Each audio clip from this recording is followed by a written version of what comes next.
Hello everyone, welcome to my channel.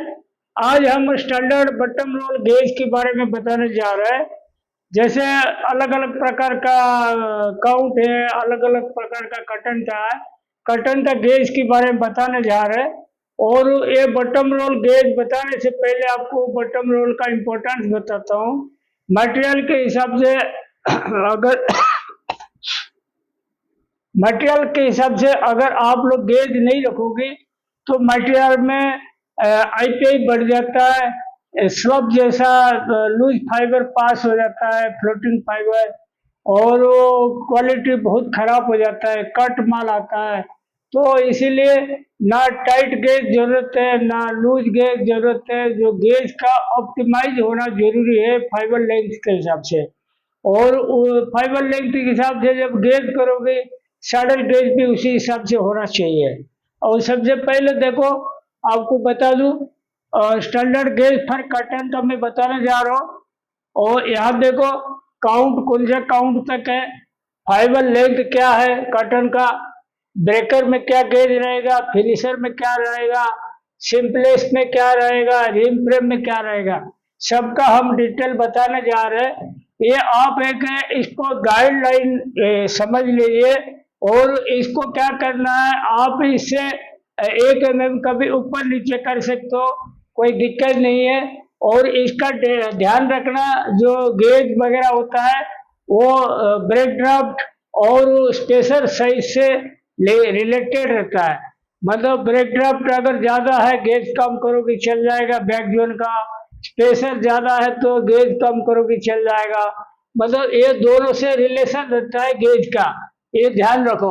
और यहाँ B are gauge जो लिखा बटन रोल गेज है, वो जो फर्स्ट लिखा 40/36, 37/39, पहला वाला जो है इसको फर्स्ट बोलते हैं। ये फर्स्ट, ये हो गया सेकंड, ठीक है। ऐसे ही फर्स्ट हो गया क्या, third zone, first role to second role. और सेकंड जो हुआ back zone, second to third role, या थर्ड टू फोर्थ।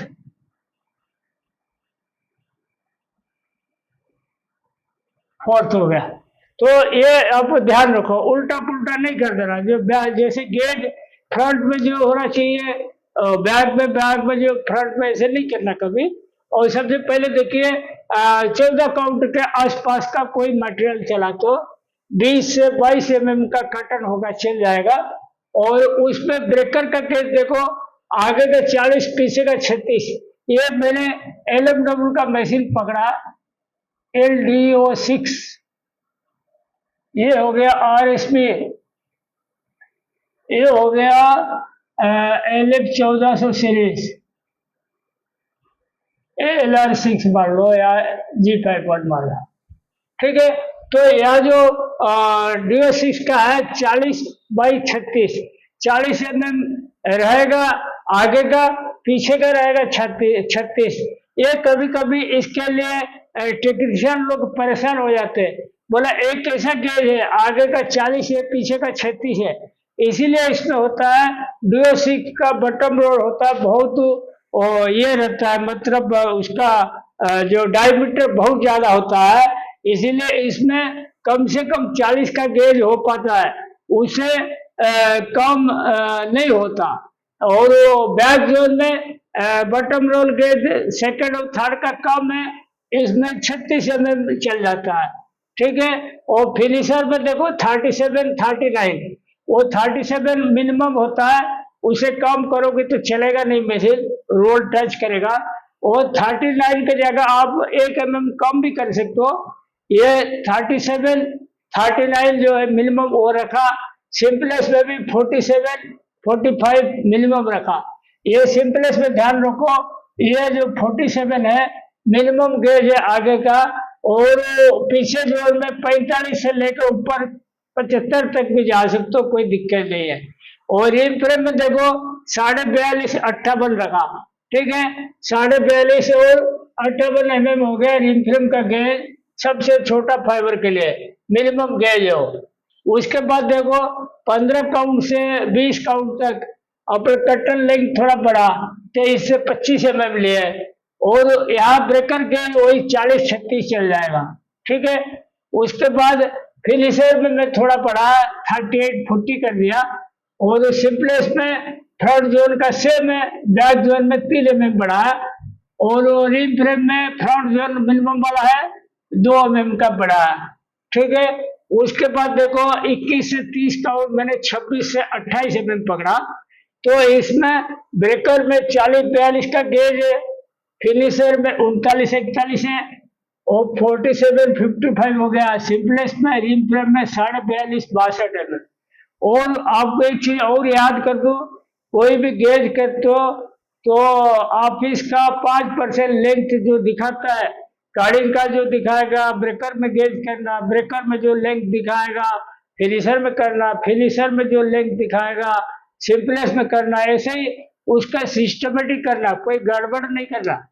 और 31 एनी से 40 एनी देखो 29 से 31 mm होता है, और 40 से 44 mm हो गया ब्रेकर का गेज, 40 से 42 mm हो गया फिनिशर का, 48 से 60 हो गया मतलब सिंपलेस का, 43 से 65 mm हो गया रिम फ्रेम का। ठीक है, उसके बाद देखो 41 से 50 का थोड़ा फाइन काउंट साइड आ गया, 32 से 34 mm का कटर लेंथ लेना, 42 से 46 mm का ब्रेकर का गेज, 42 से 44 mm हो गया फिनिशर का गेज। आपके मन में ये आता होगा ब्रेकर से फिनिशर का 1 mm करीब क्यों कम रहता है, जबकि फिनिशर के लिए तो ब्रेकर का लेंथ बढ़ जाता है, लेकिन ऐसा नहीं है। ब्रेकर में जो फाइबर होता है वो रैंडम रहता है, पूरा फाइबर एक्सिस में नहीं रहता, ओपनिंग नहीं होता, इसीलिए थोड़ा वाइड रखते हैं। फिनिशर में जो मटेरियल आता है वो फाइबर खुल के पूरा सीधा सीधा रहता है, तो कम गेज में चल जाता है। और एक चीज ध्यान देना चाहिए आप लोग को, वो जो गेज है ना कटन में, वो मटेरियल का बल्कीनेस के ऊपर भी डिपेंड करता है। समझ लो आपने पोस्ट काउंट चलाते हो, रैपिंग पूरा भारी भारी है, तो उसमें क्या बल्कीनेस बढ़ जाता है, तो बल्कीनेस बढ़ जाता है तो उसमें गेज थोड़ा वाइड रखना पड़ता है, क्योंकि वो खुलता नहीं बराबर माल, बल्कीनेस के ऊपर भी डिपेंड करता है। वो याद देखो फिनिशर का 42-44 है, और सिंपलेस में 50-65 है, और इसमें रिम फ्रेम में देखो 44 से 48 है, 68 है। उसके बाद देखो 51 काउंट से 60 काउंट तक 35 से 37 mm का लेंथ लिया, 44 से 48 ब्रेकर का लिया, और 43 से 47 mm हो गया फिनिशर का, और सिंपलेस का 50 to 70 mm, और रिम फ्रेम का 46-70 mm। ठीक है, उसके बाद देखो 61 काउंट एबव, मतलब 80 काउंट 100 काउंट वो भी कोई भी है, 38 mm एंड एबव का कटर लेना, और 45 से 50 mm का ब्रेकर का गेज, फिनिशर का 44 से 48, और LF 1400 में सिंपलेस में 54 से 75, और रिम फ्रेम में 48-75। आप ऐसे सोच लो, एक गाइडलाइन है, जैसे 61 काउंट बोला ना, तो आप 61 काउंट में ऐसा जरूरी नहीं कि 38 mm ढूंढना, 35-36 mm भी निकाल सकते हो, कोई ऐसा हार्ड एंड फास्ट नहीं है। अगर 35-36 mm लिया, फिर उसी हिसाब से गेज भी काम करना पड़ेगा। तो ये आपको जस्ट एक गाइडलाइन के लिए के हिसाब से मैं बताने जा रहा हूँ। अच्छा, ड्रॉप एंड सैडल गेज जो होता है ना, वो टॉप रोल जो होता है पूरा, जैसे यहाँ देखो ये बटम रोल है ना, बटम रोल है, और इसका जो टॉप रोल है ड्रॉप में जस्ट इसका सेंटर में रहेगा, ऊपर ही रहेगा, आड़ा टेढ़ा नहीं रखना। तो ये इसका उसी हिसाब से इसका सेंटर से सेंटर बांध के सैडल गेज मारना, ठीक है। लेकिन सिंपलेस के केस में, रिम फ्रेम केस में थोड़ा अलग रहता है। सिंपलेस के सैडल गेज होता है जो बॉटम रोल गेज में +6 mm लेना। समझ लो सिंपलेस का देखो 47-65 है, ठीक है, 47-45 अगर सिंपलेस का गेज है तो उसका फ्रंट जोन में 6 mm बढ़ाना, सैडल गेज हो जाएगा 6 + 47 53, और बैक जोन में देखो 2 mm कम करना, 58 है ना, नहीं 45 है ना, 43 तक ले रहा। कोई कोई पूरा 2 mm कम नहीं करके भी सीधा ऊपर भी मार देता है, वो भी कोई दिक्कत नहीं है सिंपलेस में। तो ये रहेगा सैडल गेज इस एक गेज पे, ठीक है। ऐसे ही रिम फ्रेम में देखो, रिम फ्रेम में सैडल गेज होता है, बटम रोल गेज में 7 से 10 mm लेना। रिम फ्रेम में जैसे समझ लो 42.5 और कितना 58 है, ठीक है। 42.5 है, तो 42.5 के जगह आप 7 mm जोड़ के ले सकते हो। 42.5 प्लस 7 49, 7 से 10, 7 भी ले सकते हो, 8 भी ले सकते हो, 9 10 तक भी जा सकता है। तो जितना ज्यादा करोगे उतना आईपीआई बढ़ेगा, जितना क्लोज रखोगे उतना कम रहेगा।